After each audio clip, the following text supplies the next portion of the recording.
Hi everyone, thank you so much for the opportunity to be presenting. I'm Courtney Schultz. I'm presenting on behalf of both of my co-collaborators, Jason and Maria. And today we're really excited to be able to roll out and talk about a fantastic project that we have going on at Emiquon Preserve, and that is the Visitor Use Evaluation for Managerial Outcomes project. And so that's really on the backdrop of the fact that the role of conservation truly is changing. 20 years ago when TNC launched the Emiquon Preservation Floodplain Restoration Project, it was conceived at a time when the role of public use and community partnerships were often subsumed by a focus on the conservation of land, water, and archaeological survey work. Over the years, Emiquon truly has gained a reputation as a renowned birding location and has become a state and national destination for many recreationists. And over the years, the visitor use at Emiquon has changed pretty substantially. In the early 2000s, as preparation for restoration was beginning at Emiquon, it really was focused on the ecological story. In 2005, a limited waterfowl hunting season was opened, but it wasn't until 2009 when Emiquon really opened for broad recreational activities. Those activities included lake paddling, fishing, wildlife viewing, birding, and it wasn't until 2011 when the visitor use infrastructure upgrades, including the public use area and new interpretive signage, really began to cater to visitors' use and needs. And that brings us to today. There is now a need to really understand visitor use and create a scientific approach to visitor management. And so the initial operative hypothesis was that investment in public use infrastructure and access would build constituency for the Nature Conservancy and result in several beneficial conservation outcomes. But that hypothesis has not yet been evaluated. And so our goal with our multi-year project is to provide Emiquon with a scientific approach to visitor program evaluation and management that will in turn hopefully create a better opportunity for increasing visitor support for conservation and restoration activities. And so what we've begun is a 4-phase multi-year project at Emiquon to really begin to figure out who visitors are and why they're coming. We just wrapped up phase 1, which was a synthesis of existing visit and visitor use data sets. We'll be talking about some of the preliminary findings out of that. And we're really excited to be gearing up for phase 2, which will be launching this summer, which looks at a number of different aims, all focused on the visitor experience. Phase 3 and phase 4 will be conducted in 2024. And so as you can see, each of these aims has a substantial number of research questions under them. Like I said, we just completed aim 1, which was synthesizing those existing data sets. And moving forward this summer, we'll be looking at really who's coming to visit Emiquon. And so we'll be unpacking who these visitors are, what they do, what do they use when they're on site, how often do they visit, when do they visit, and really dig into their motivations for being visitors at Emiquon. And are they satisfied with their experience at Emiquon? Are there barriers that they're encountering or negotiating as part of their visit? And what are their experiences with understanding the floodplain restoration and conservation activities? But also, what are the recreation benefits to these visitors? Are they aware of health benefits of engaging with nature? Are they coming for specific benefits that they receive from visiting Emiquon?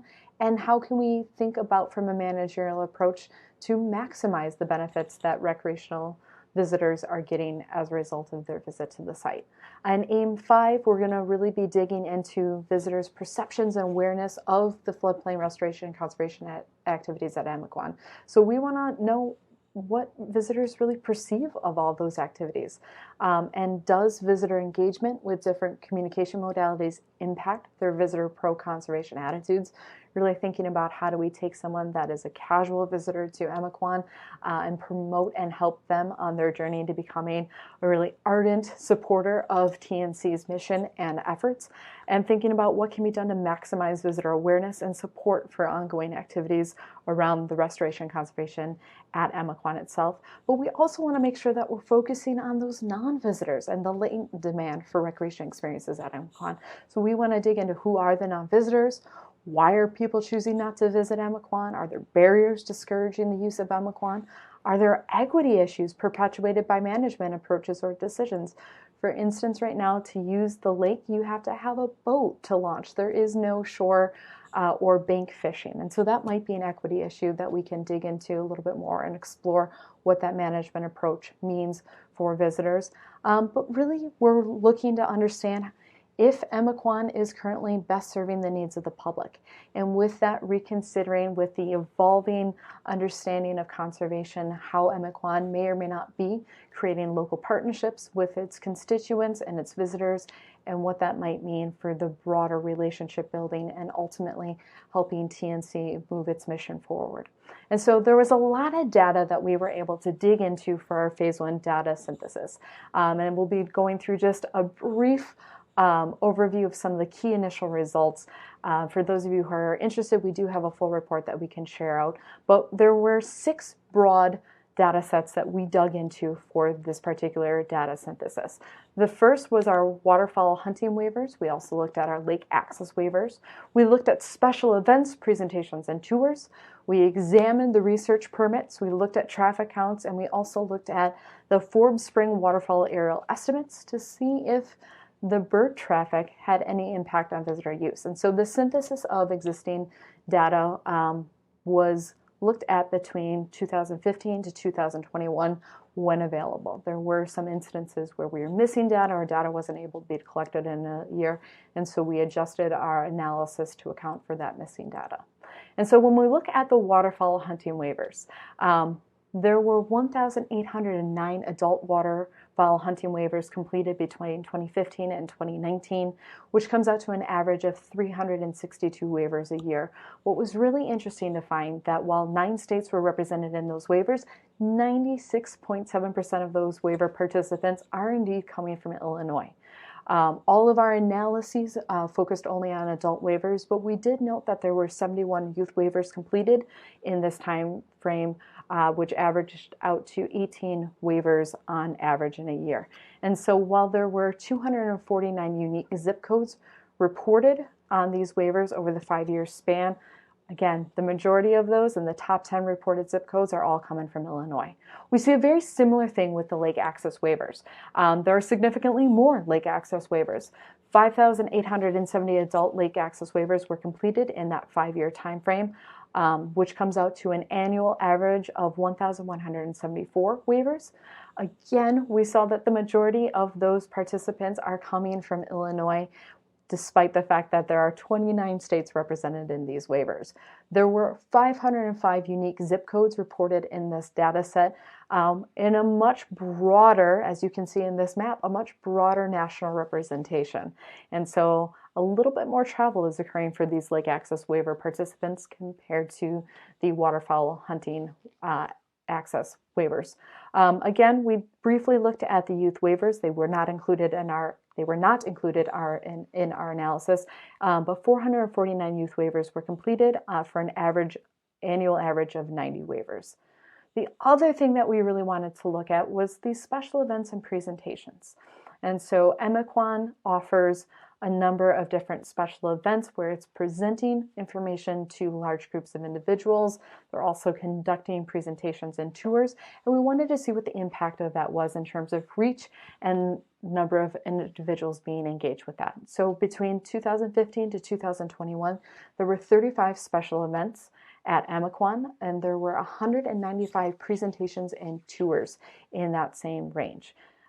This means that there were, on average, about 1,168 participants reached annually by these presentations and tours, and that was a total of 8,173 participants reached. Now, these special events and presentations were definitely a data set that was impacted by COVID restrictions. And so as you can see in 2020 and 2021, the overall number of tours and presentations dropped off pretty significantly from prior years. We're seeing that start to climb back up. But what was really interesting was the impact of the difference between in-person and virtual. Prior to 2019, there had only been one virtual event, and with the onset of COVID, we see that those virtual events started to climb. It'll be interesting to see how virtual events maybe becomes part of the norm and part of that data set moving forward. But what was really interesting for us to think about engagement with visitors was the fact that the peak season for these activities appears to run from April to September. while the non-peak season is really occurring October to March. The other thing that we looked at was research activity. We know that Emiquon is a great place for a lot of different research activities going on, and we found that there are 78 unique research projects between 2015 and 2021 that resulted in 174 research permits being issued. That comes out to an average of 25 research permits issued annually. What was really interesting was to look at how many of these research projects were reoccurring. 56% of research projects were only issued a single permit, but we did have a number of research projects such as the traffic counters at the visitor use area that were annual reoccurring permitted research activities. And so we did see, as you can see in the graph, the bar graph in the upper hand of the screen, that again, COVID was impacting these permits, that there was a pretty big drop off from 2019 into 2020 and 2021 as a result of perhaps the restrictions around COVID-19. And hopefully long term, we'll start to see that trend resume back to normal levels. The other thing that we are really interested in, and something that we've long used at Emiquon, is the traffic counts. And so we were able to look at traffic count data from 2015 to 2019, and we found in that time period that almost 86,000 vehicles were counted. That comes out to just about 17,200 annual vehicles recorded.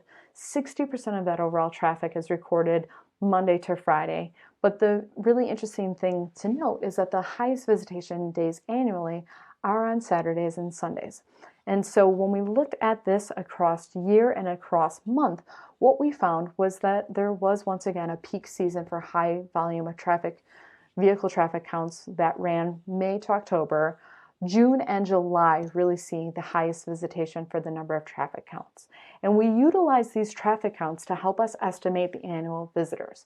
There were two different calculations that we utilized: a lower estimation of 2.2 conversion of visitors per vehicle, and a higher estimation, 3.75, which is used by a number of different agencies in the state of Illinois as a conversion. And what we found was that it ranged between 37,000 visitors annually up to 64,000 visitors annually. But when we took, using a box plot, the average yearly visitation, considering those high and low estimates, what we're finding is approximately 51,166 visitors are coming to Emiquon. And one of the things we're looking forward to in our phase 2 research is to do some additional observational work to see if we can refine that estimation calculation down and really hone in what best is representing the total visitation that we're seeing at Emiquon. And so the last data set that we really looked at was the Forbes Spring Waterfowl Aerial Surveys. We wanted to know years where we see just magnificent spring migratory patterns.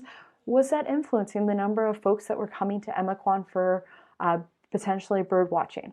What we did was we compared the Forbes Spring Aerial Surveys against that of our total lake waivers. And what we found across this data set was really interesting. We were able to utilize the overlap in data which occurred for 2015, 2017, 2018, and 2019. 2016, we don't have the spring waterfowl aerial survey data, and we restricted down our total lake access waivers to the months that the spring aerial surveys were conducted, which is February, March, and April.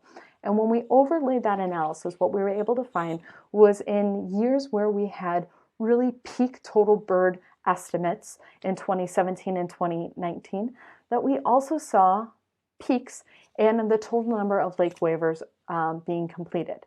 Conversely, when we looked at 2015 and 2018, both of those years were almost identical in the total number of lake waivers. They were almost identical in the total number of bird estimation. And so while this is only 4 years of data, we're really looking forward to keeping this trend going longitudinally to see what influence there is in terms of correlation between the number of migratory birds coming to Emiquon in the spring season and the impact that might have on visitation, specifically around birding. We did look at this comparison of the spring waterfowl aerial surveys to the traffic counters. But because the traffic counters are only in the visitor use area, that isn't necessarily a really good way to measure overall birding activity. One of the things that we know about birders is that they're going to go to the last known location of a key bird, and that may or may not be at the visitor use area. And so there's a couple of things that we want to look at there to see if we can better capture the birders who are coming to Emiquon. So what does this all mean? It's a lot of data, but all of this data is really going to help us refine our efforts and our sensitivity to figuring out who visitors are, why they're coming to Emiquon in our subsequent phases. The big phase that's really coming up is that next visitor use survey that we're going to be launching. And so this helps us understand when the peak season and the non-peak season at Emiquon is, to really start to understand that there are an emergent visitor typology difference between activity-driven visitors, right? Lake access, visitors were traveling 2,000 miles or more to come to Emiquon, where those waterfowl hunters were coming no more than 800 miles. We saw that across visitation type, there is a difference in those annual trends. And so we want to explore and unpack that a little bit more. And again, continue to keep our eye on the spring bird surveys and think about how those peak bird estimates are coinciding with peaks in lake access waiver and what information that might be giving us. And so when we think about what this project impact is, I'm really excited because the development and implementation of a visitor use evaluation program really is critical for providing the data to support TNC's outcomes-focused decision-making at Emiquon and eventually, hopefully, other preserves. And a comprehensive visitor evaluation strategy is needed to help integrate the interconnected social dynamics of on-site visitor use, including the recreational benefits with conservation and restoration activities. And so next steps, we're really excited to continue to dig into the different data available to us. We're going to be working with the TNC staff to access the official Google Business webpage and associated Google Analytics to explore traffic by zip code. So figuring out who's searching for Emiquon, who's requesting directions, and who's actually clicking through to the TNC Emiquon website. We're also going to be looking at the pilot program with all trails to see if there's trail data that exists for Emiquon and determine if we can see any patterns of visitation and visitor trends from a potentially available data set. But probably most salient to this conversation and this crowd is being able to talk about our forthcoming visitor use survey that'll be launching here in the summer of 2023. That'll really set us up for the massive dig into understanding who visitors are and why they're coming to Emiquon. And so if you have any questions, I know we'll have a quick Q&A here, but if you have any questions, do feel free to reach out to any one of us on the team, and we'd be happy to discuss this further with you. Thanks so much.